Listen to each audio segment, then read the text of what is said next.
Hi, and welcome to The Gist.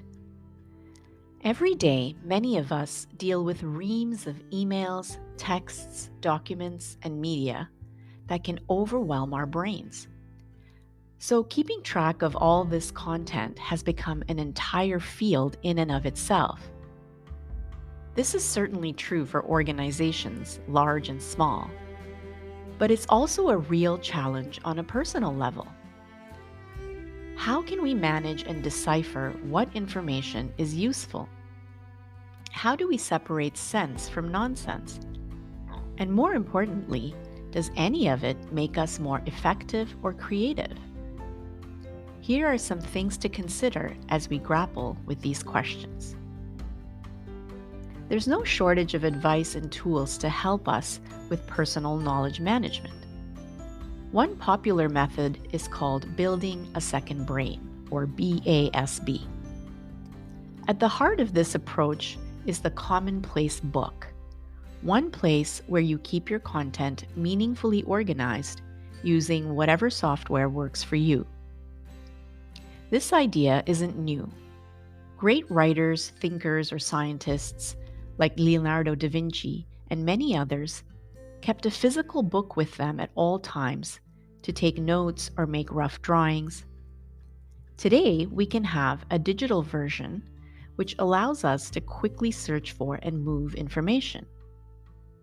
The creator of the second brain method, Diego Forte, argues that our own brain can be kept free for creative and critical thinking.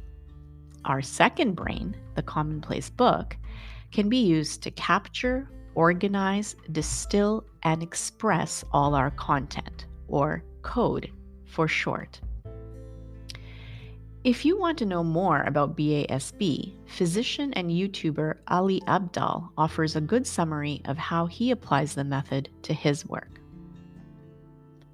The more fundamental question is, what's the point of capturing and organizing all this information? For certain types of creative work, the benefits are obvious.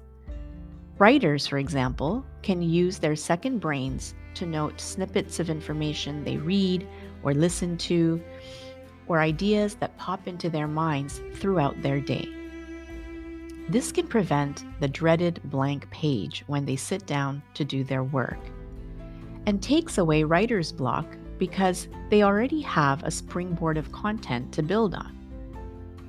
The same is true of many knowledge-based jobs today, where we need to write reports, create presentations, record talks, or develop lecture notes. It's also useful for students who are taking notes to produce papers or prepare for exams.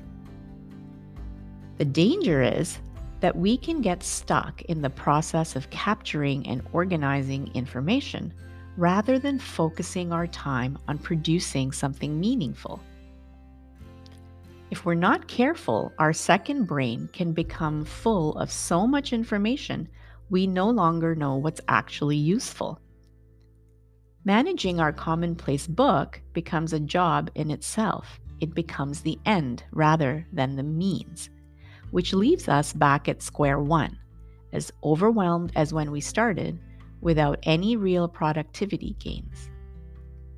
If we can avoid these traps, we can get some good use out of implementing a personal knowledge management approach. But it's also important to question whether true creativity can come out of this type of approach. It's possible that organizing and synthesizing relevant content gives our brains the necessary fodder for creative inspiration. But we haven't fully understood the nature of human creativity. We can't discount that seeming mystery, magic, or randomness. Sometimes ideas seem to appear from nowhere. Our brains suddenly connect the dots between things that previously had no cohesion. Is this spark enhanced or squashed by our attempts to systematically capture our knowledge? In our modern world, which seems obsessed with productivity, schedules, and structures, are we putting our creativity at risk?